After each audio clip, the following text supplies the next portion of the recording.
প্রিয় বন্ধুরা, আজ আমি আপনাদের একটু অন্যরকম গল্প শোনাব। শেষ পর্যন্ত শুনতে থাকুন, আশা করি ভালো লাগবে। তাহলে শুরু করছি। একদিন এক শিক্ষক ক্লাসে ঢুকে ছাত্রছাত্রীদের উদ্দেশ্যে বললেন, আজ আমি তোমাদের একটা প্রশ্ন করব, যার উত্তর হৃদয় ছুঁয়ে যাবে তাকে আমি দেব আমার প্রিয় একটি জিনিস, এই সোনালি রঙের কলমটা। এটা আমাকে আমার এক প্রিয় শিক্ষক দিয়েছিলেন ক্লাস 8-এ বৃত্তি পাবার পর।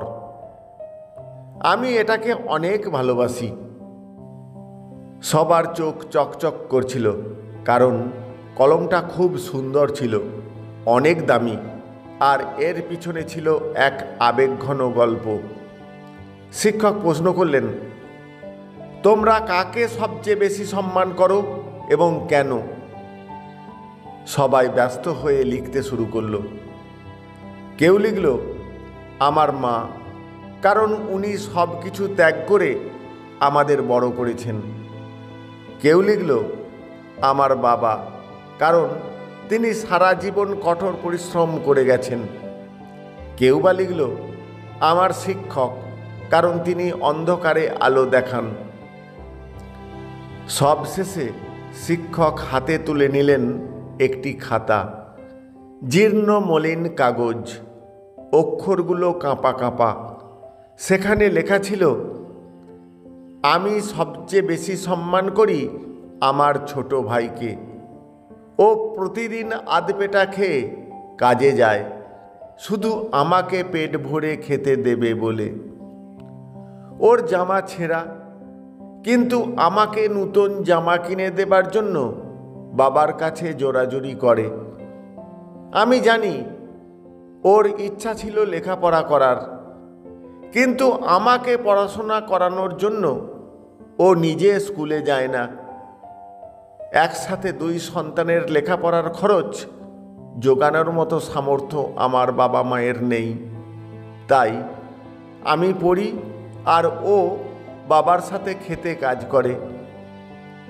আমি আজ যেখানে, তা ওর কারণেই। তাই ওই আমার চোখে সবচেয়ে শ্রদ্ধার মানুষ। পুরো ক্লাস নিস্তব্ধ। শিক্ষক চোখের চশমা খুললেন, তার চোখে জল। তিনি ধীরে ধীরে গিয়ে সেই ছাত্রকে ডেকে বললেন, তুমি কলমটা রাখো, কারণ তুমি উপলব্ধি করেছ একজন মানুষের সম্মান বয়সে নয়, ত্যাগে তৈরি হয়। ছাত্র কলমটা হাতে নিল, তার হাত কাঁপছিল। শিক্ষক চোখের জল মুছে বললেন, আজ আমি শিখলাম, সবচেয়ে সুন্দর উত্তর শব্দে নয়, আসে হৃদয় থেকে। সম্মান বয়স বা পদে নয়, আসে ত্যাগ থেকে। আমরা যখন অন্যের প্রয়োজনকে নিজের চাওয়ার চেয়ে বড় করে দেখি, তখনই আমরা সত্যিকার অর্থে মানুষ হয়ে উঠি। গল্পটির নাম জীবনচক্র। লেখা সংগৃহীত, পাঠে শ্যামসুন্দর পসারি।